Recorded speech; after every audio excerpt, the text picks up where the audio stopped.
É consenso entre os principais economistas do país que fazer a economia crescer é o principal desafio do governo Michel Temer. A repórter Elaine Basti conversou com esses economistas e mostra para a gente o que eles pensam sobre os caminhos para que isso possa acontecer. Alex, Giovana, Luciana, Beatriz. Achar trabalho é o principal desafio dessa família. Eu mando em torno de 20 a 30 currículos assim por dia para diversas empresas, mas o retorno ele é mínimo. Primeiro foi o Alex, que perdeu o emprego em janeiro. Depois a mulher, demitida há um mês. Nunca os dois tinham ficado sem emprego ao mesmo tempo? Nunca. Primeira vez. Situação também enfrentada por mais de 11 milhões de brasileiros. Em um ano, o número de desempregados subiu 39%. A taxa de desemprego sempre reage com a defasagem, a recuperação econômica. Então, se a economia começar a crescer no ano que vem, eu prevejo que a taxa de desemprego só vai começar a se reduzir a partir de 2018.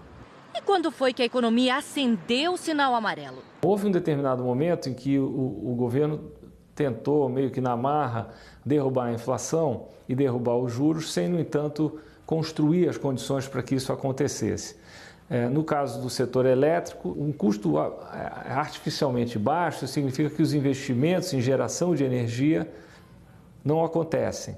Isso, então, plantou problemas para o futuro e depois, quando veio a inevitável normalização, que foi feita especialmente no ano passado, a inflação subiu muito, né? e afetou os salários reais. Era uma certa ilusão aquilo que vinha acontecendo aqui.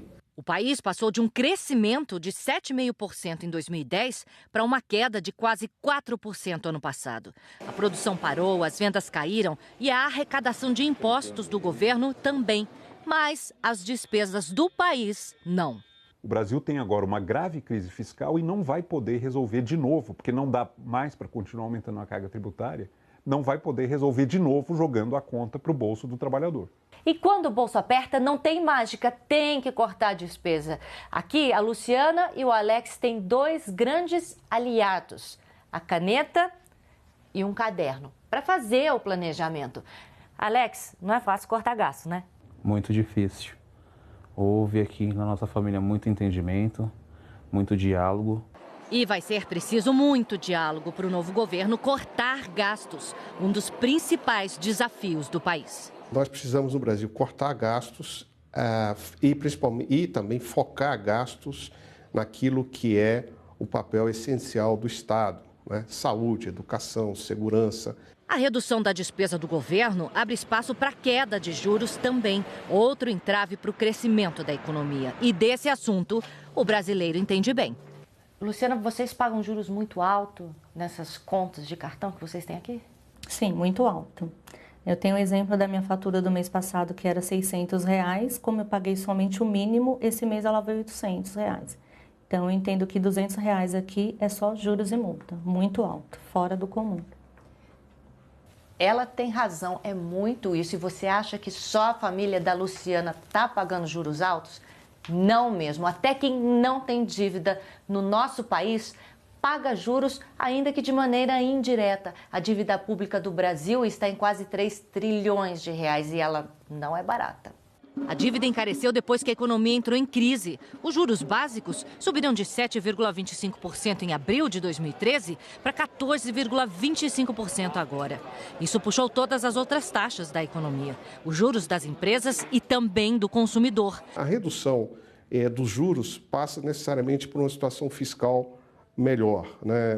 uma consolidação fiscal e uma simplificação também do regime tributário. Economistas e a família de Luciana concordam.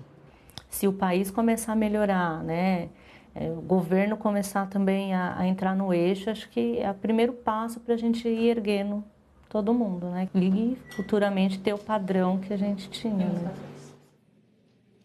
O mercado financeiro abriu sem sustos depois da decisão do Senado de afastar a presidente Dilma Rousseff, e a repórter Verusca Donato, de São Paulo, acompanhou essa movimentação durante a manhã. O que se viu hoje foi tranquilidade na abertura do mercado financeiro.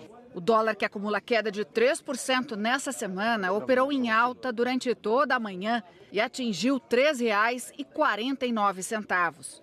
Boa parte dessa alta tem a ver com a atuação do Banco Central no câmbio, com a negociação de contratos futuros para assegurar a cotação da moeda americana.